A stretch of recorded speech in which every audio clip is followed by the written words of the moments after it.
दोस्तों नमस्कार। पिछले 10-11 साल का आप रिकॉर्ड जरा उठा करके देखिए। कभी ऐसा हुआ है क्या कि कोई भी विधानसभा का चुनाव हो या लोकसभा का चुनाव, नरेंद्र मोदी चुनाव प्रचार के आखिरी 2 दिन गायब रहे हों, अमित शाह ने रैली ना की हो। लेकिन हरियाणा में जब विधानसभा का चुनाव अपने शबाब पर है, आज चुनाव प्रचार का आखिरी दिन था। नरेंद्र मोदी आज दिल्ली में थे, सफाई अभियान वाले कार्यक्रम में थे, जबकि अमित शाह भी हरियाणा में नहीं थे। और थे कौन? राजनाथ सिंह और नितिन गडकरी। नितिन गडकरी संघ के कितने भी करीबी हों, भारतीय जनता पार्टी के कितने भी मजबूत नेता हों, लेकिन वो स्टार प्रचारक होने के बावजूद खास प्रभावित करने वाले व्यक्ति नहीं है। उसी तरह से राजनाथ सिंह राष्ट्रीय अध्यक्ष रहे 2 बार, लेकिन वो चुनाव जिताऊ चेहरा नहीं है। चुनाव जिताऊ चेहरा अगर किसी को माना जाता रहा है तो वो है नरेंद्र मोदी। और एक आक्रामक रणनीति के लिए अमित शाह दूसरे नंबर पर आते हैं। वजह क्या है? एक जो सबसे बड़ी वजह बताई जा रही है कि नरेंद्र मोदी और अमित शाह ने हरियाणा में गिव अप कर लिया है, सरेंडर कर दिया है। लेकिन क्या वास्तव में यही एक बात है? दोस्तों, मैं इस वीडियो में आपको बहुत संक्षेप में ही, लेकिन एक ऐसे कारण की तरफ लेकर के चल रहा हूं जो आपको सोचने के लिए मजबूर करेगा। अमित शाह और नरेंद्र मोदी कभी भी चुनाव प्रचार के आखिरी 2 दिन में रैलियां ना करें, ऐसा संभव ही नहीं है। और नरेंद्र मोदी वो है, ये मैं सिर्फ अभी की बात नहीं कर रहा हूं जब से वो प्रधानमंत्री है। नरेंद्र मोदी और अमित शाह चुनावी राजनीति के सबसे बड़े स्टार आप कह सकते हैं। उनकी जो आलोचना होती है वो उनकी अपनी रणनीति को लेकर के और जो साधन है उसको लेकर के बेतहाशा आलोचना होती है। साम दाम दंड भेद, हिंसा, उपद्रव, सांप्रदायिकता, नफरत की भाषा, ये सारी चीजें आप कह सकते हैं और हैं। लेकिन नरेंद्र मोदी की जो किलर इंस्टिंक्ट है, और नरेंद्र मोदी अमित शाह की ही किलर इंस्टिंक्ट दरअसल बीजेपी की मानी जाती है, जो जीतने की ललक है और चुनाव कैसा भी हो, हारे हुए चुनाव को भी ये खींच करके लाने की कुवत रखते हैं। लेकिन मोदी और शाह ने अंतिम 2 दिन कोई रैली नहीं की हरियाणा में, तब जब राहुल गांधी और प्रियंका गांधी वहां पर एक तरह से डेरा डाले हुए हैं। लगातार रैलियां हो रही हैं। अब असली वजह क्या है? एक वजह जिसकी पूरे मीडिया में चर्चा हो रही है कि सरेंडर कर दिया है मोदी और शाह ने। लेकिन मैं फिर कह रहा हूं कि मोदी और शाह सरेंडर करने वाले व्यक्ति नहीं है, वो चुनाव जीते या हारे।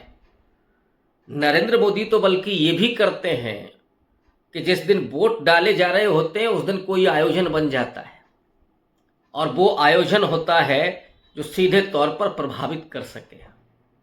लेकिन 5 तारीख को जब वोटिंग होगी उस दिन का भी कोई कार्यक्रम अभी नरेंद्र मोदी का निकल करके नहीं आया है। कई बार इस प्रांत में चुनाव है तो दूसरे प्रांत में कोई कार्यक्रम होगा, या किसी गुफा में वो योग ही करने लगेंगे, या कहीं दूर जाकर के कहीं भाषण हो रहा होगा। ये मोदी की अपनी स्टाइल रही है, और इसलिए मैंने कहा कि जो चुनाव लड़ने का और जो जीतने का मादा है वो अनुकरणीय है। हालांकि उनका जो रास्ता है वो अनुकरणीय कतई नहीं, लेकिन जो इंस्टिंक्ट है वो अनुकरणीय है। ऐसे में मैं इस बात को मानने के लिए तैयार नहीं हूं कि नरेंद्र मोदी और अमित शाह सरेंडर कर देंगे और आखिरी के 2 दिन चुनाव प्रचार से दूर हो जाएंगे। 5 तारीख को भी कोई कार्यक्रम नहीं होगा। फिर इसका क्या मतलब है? इसका मतलब वही है जो अभी नागपुर में चल रहा है। दरअसल भारतीय जनता पार्टी के राष्ट्रीय अध्यक्ष को लेकर के जो इस समय कश्मकश है, आरएसएस ने जो चूड़ियां टाइट की हैं गुजरात लॉबी की और फरमान सुना दिया है कि आप या तो संगठन में रहें या फिर आप प्रधानमंत्री रहें, माने सरकार में रहें। बैलेंस आपको बना करके चलना पड़ेगा। संगठन पर अपना प्रभाव देखेगा और सरकार आप देखिए, क्योंकि मोदी से ये नहीं कहा गया कि आप प्रधानमंत्री पद से हट जाइए या आप सरकार में जो नीतियां आपकी हैं, जो आप डिसीजन ले रहे हैं, उनको आप छोड़ दीजिए, ये नहीं। बल्कि जो सबसे बड़ा मौका मिला है आरएसएस को नरेंद्र मोदी और अमित शाह की चूड़ियां टाइट करने का, वो है राष्ट्रीय अध्यक्ष का पद। और इसके पीछे की परिस्थिति भी है, पृष्ठभूमि भी है। जेपी नड्डा राष्ट्रीय अध्यक्ष हैं, उसके पहले राजनाथ सिंह थे, और इन लोगों ने जो किया है, नरेंद्र मोदी के सामने साष्टांग किया है, आत्मसमर्पण किया है। सारे डिसीजन नरेंद्र मोदी के होते थे, संगठन में भी और सरकार में भी। इस चुनाव में जो नरेंद्र मोदी की सीटें घटी हैं, उसने एक मौका दे दिया आरएसएस को भी चूड़ी टाइट करने का। लेकिन कहने में और सुनने में ये भी आ रहा है कि आरएसएस के तमाम पदाधिकारी और भारतीय जनता पार्टी के तमाम नेता जो हाशिए पर धकेल दिए गए। अभी आप बीजेपी की सरकार में देखिए कौन लोग मंत्री हैं, वो अधिकांशता पता लगा कि कांग्रेस पार्टी से आए हैं, कोई शिवसेना से आया है, कोई जेडीयू का है, कोई दूसरे पार्टी का, यानी बहुत सारे तोड़ करके जो नेता लाए गए थे दोयम दर्जे के, वो नेता या ईडी का डर दिखा करके उनको लाया गया था, वो इस समय सरकार में है। वो बात अलग है कि उनकी कोई हैसियत नहीं है।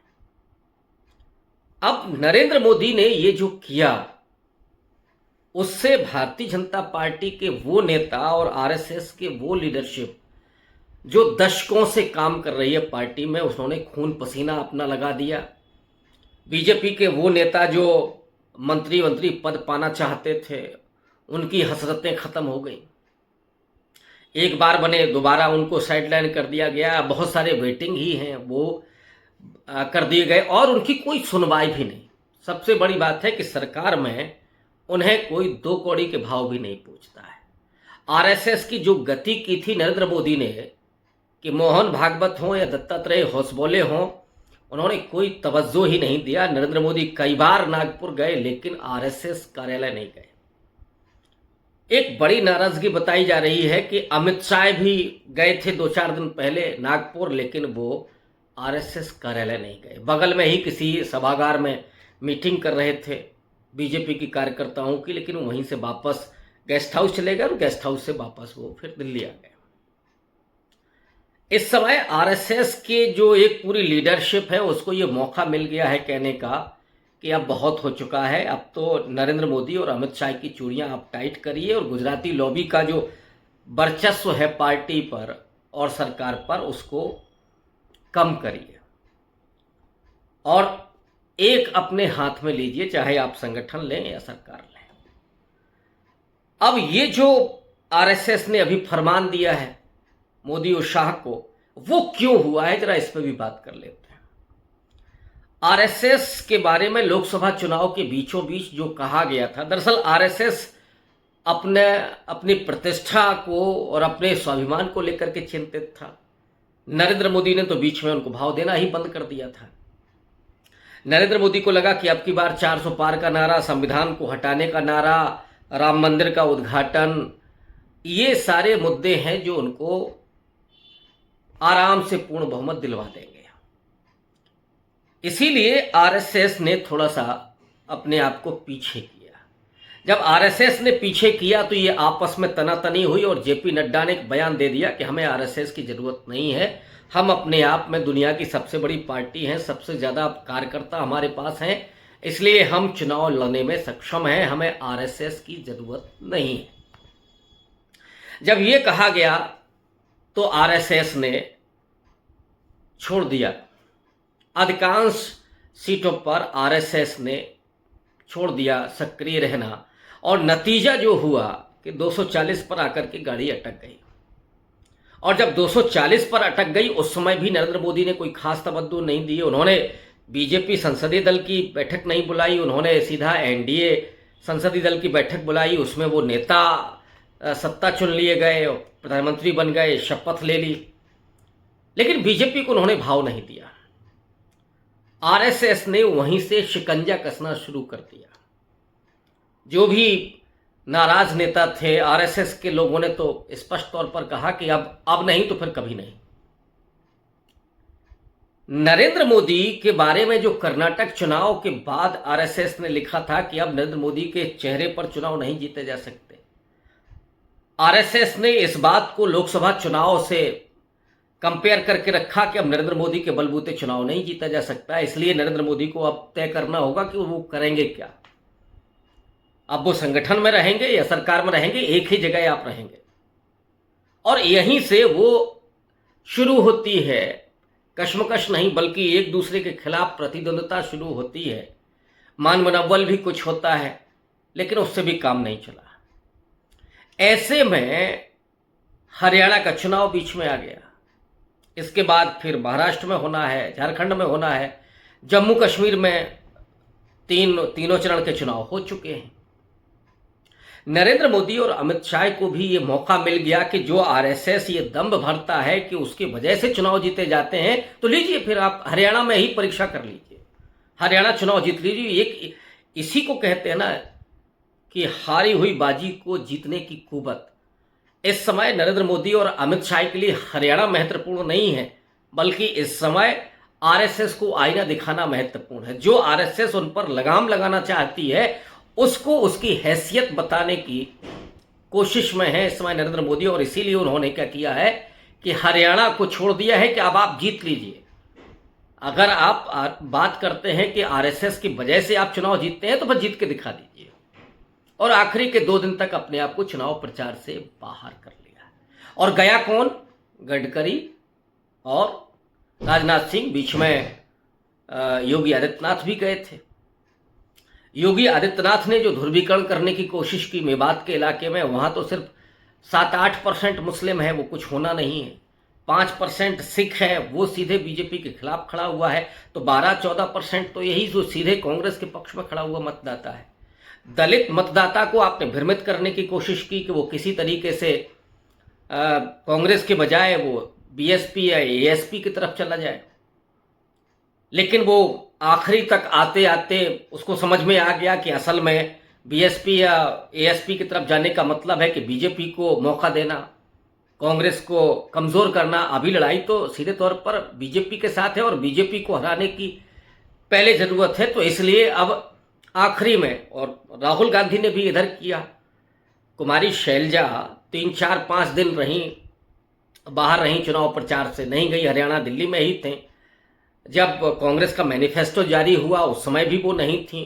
फिर जब राहुल गांधी पहुंचते हैं तो उन्होंने भूपेंद्र हुड्डा और उनके बीच सुलह कराते हुए वो दिखे, हाथ मिलवाए दोनों के। और फिर कुमारी शैलजा अपने जो पसंद के लोग हैं, जो उनके करीबी लोग हैं, उनके चुनाव प्रचार में उतर गई।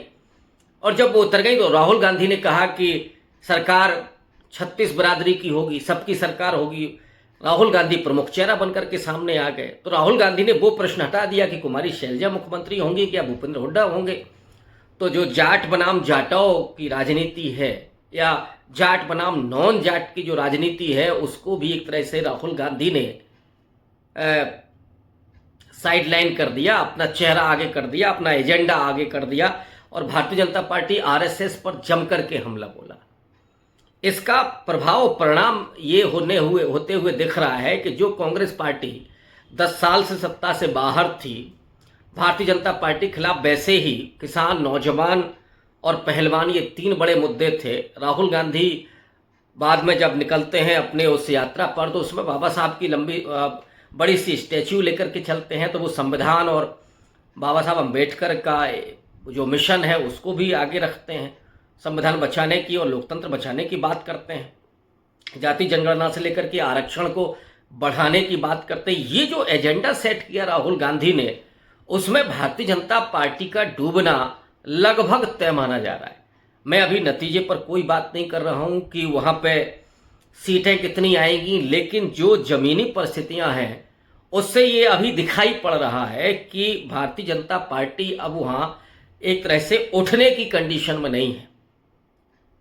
केवल नरेंद्र मोदी ने इस वजह से गिव अप नहीं किया है, बल्कि नरेंद्र मोदी अब आरएसएस को उसकी हैसियत बताना चाहते हैं कि अगर हरियाणा में बीजेपी चुनाव हारती है और बुरी तरीके से चुनाव हारती है, मुझे लगता है कि अमित शाह और नरेंद्र मोदी ने यह तय कर लिया है कि अब हरियाणा में भारतीय जनता पार्टी को बुरे तरीके से चुनाव हारना चाहिए, यानी मुश्किल से वो 10 से 15 सीटों पर जाकर के सिमट जाए। उससे वो आरएसएस को ये बताने की हैसियत में रहेंगे कि देखिए हम नहीं गए 2 दिन, आखिरी के 2 दिन तो आपने क्या कर लिया। आरएसएस जमीन पर सक्रिय रहने के बावजूद चुनाव नहीं निकाल सके। असली कारण यह है कि जो राष्ट्रीय अध्यक्ष चुना जाना है और आरएसएस का फरमान है कि या संजय जोशी होंगे या वसुंधरा राजे सिंधिया होंगी, गडकरी भी लाइन में है, लेकिन नरेंद्र मोदी इसको चेक कर रहे हैं, इसे एक तरह से चैलेंज दे रहे हैं कि आप करिए, अपने मन की बात करिए, लेकिन चुनाव जिता करके जरा दिखा दीजिए तो मैं मानूं कि आपकी क्या हैसियत है। तो इससे एक नया दांव नरेंद्र मोदी और अमित शाह खेल रहे हैं कि हरियाणा हारने के बाद जो सौंप दिया सीधा आरएसएस को कि आरएसएस आप चुनाव लड़िए, अब आप जिताइए। हरियाणा में पहले से ही इतनी एंटी इनकम्बेंसी थी कि वहां चुनाव जीतने की स्थिति थी ही नहीं, वो वहां निर्दलीय के भरोसे चुनाव लड़ रहे थे, लेकिन आखिरी में इसलिए गिव अप कर दिया क्योंकि आरएसएस को उसकी हैसियत बतानी है। और ये मुझे लगता है कि नरेंद्र मोदी की एक नया ट्रम्प कार्ड है, एक नई चाल है अमित शाह की, जिसके जरिए वो आरएसएस को काउंटर करने की कोशिश कर रहे हैं। अब देखना ये है, आज तो चुनाव प्रचार खत्म हो रहा है, देखना है कि अब 5 अक्टूबर को कैसी वोटिंग होती है और 8 को नतीजा क्या होता है। शुक्रिया, धन्यवाद।